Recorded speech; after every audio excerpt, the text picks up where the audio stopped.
Sema nini? Na pahali wametoka wananchi wanasema nini? Wananchi wanasema nini? Mambo ni one time. Asante sana. Thank you very much.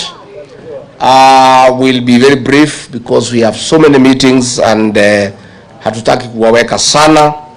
Let me first thank you, our young leaders, for creating time to come and engage with us and for making a very bold decision to pursue leadership. Leadership is a calling, and nobody will come to bring you leadership nyumbani. Wewe mwenyewe utatoka nyumbani uende utafute uongozi. So for you being here, we really appreciate, and I want to thank our youth leader Wanjiku Thiga for a very good organization. And I have listened to our youth leaders who have spoken here, and I'm very happy. Let me appreciate the resilience and the sacrifice of our young people to liberate their country. This country is in deep trouble.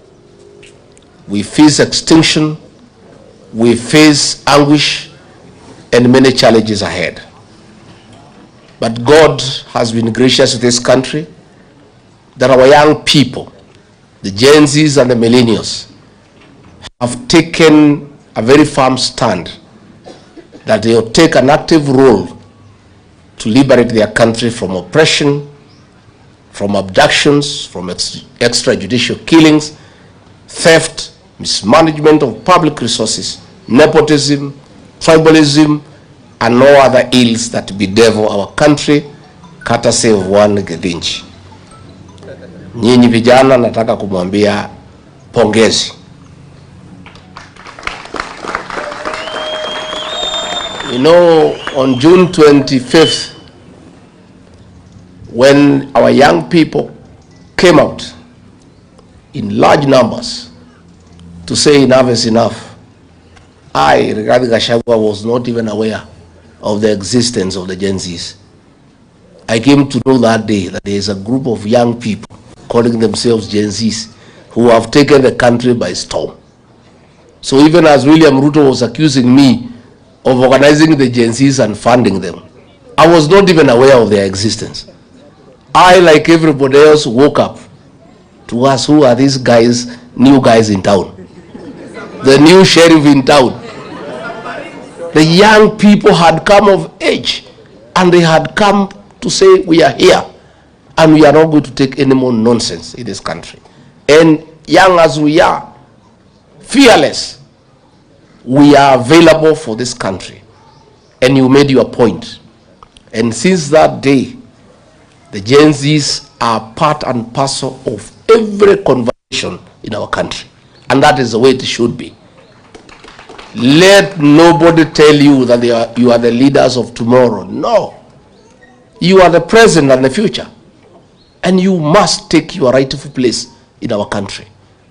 You are the greatest stakeholder in this country because you have longer to live than all of us. You must therefore be part and parcel of deciding how you will be governed and how this country will be governed. Because if things go wrong, you start to lose the most. And if things go right, you start to gain the most. Therefore, vijana wetu, what you are doing is the right thing. And you have a date with destiny. Let me say, I disagreed with William Ruto completely when I was his deputy about the killing of our young people and the abduction of young people. I could not reconcile my conscience as a father, as a leader, as a head of a household, that a government that was elected by the people could turn against our young people, abduct them, torture them, and kill them. I was unable to be part of that government. And I made a very serious decision on the 26th of June 2024, I flew to Mombasa and held a parallel press conference with William Ruto. When he was calling our young people criminals, I call them my sons and daughters.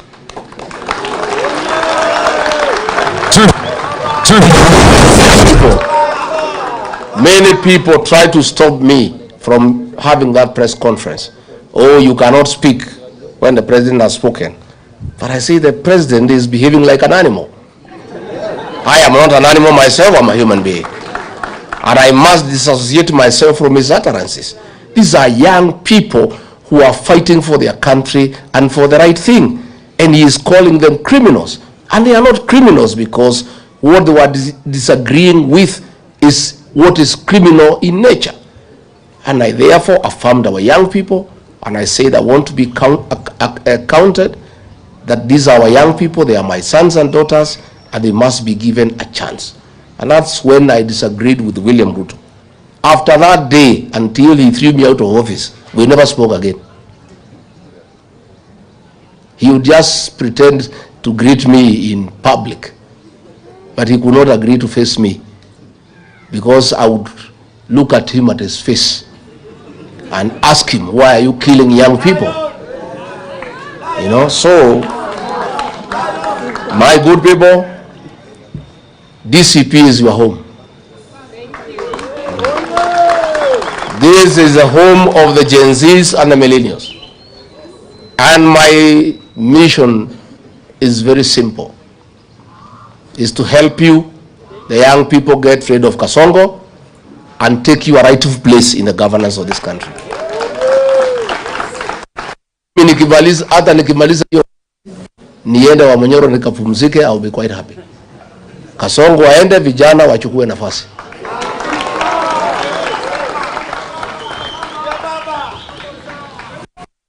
Let me say, you guys are the majority in this country.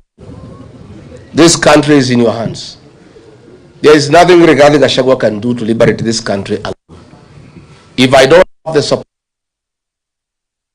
it's in futility. You are the guys to deliver this country. And this country will be delivered on the ballot box. I want to persuade you this afternoon that when you go back home, you must talk to your colleagues, the Genzs and the millennials, to take IDs and register as voters. And I want to tell you, everybody wants Kasongo to go home. But that will only be actualized on the ballot. We are constitutional democracy. We don't want Kasongo to go home through unconstitutional means. No. We want to humiliate him at the ballot. And that will be done when you guys register as voters. On top of that, I want to invite you to join us in government. You cannot just be bystanders. How do you create a new government that you are not part of? That would be foolish. You must be part of the new government. So I want to persuade the Genzs and the millennials. Hizi viti yote ya MCs 1450. Simuchukue.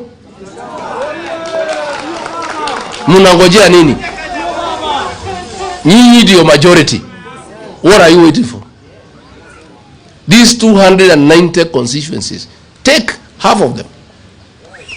Senate 47, take half of them. Why and why not? Nyinyi mumekula vitabu sawa sawa. See, you guys have gone to school properly.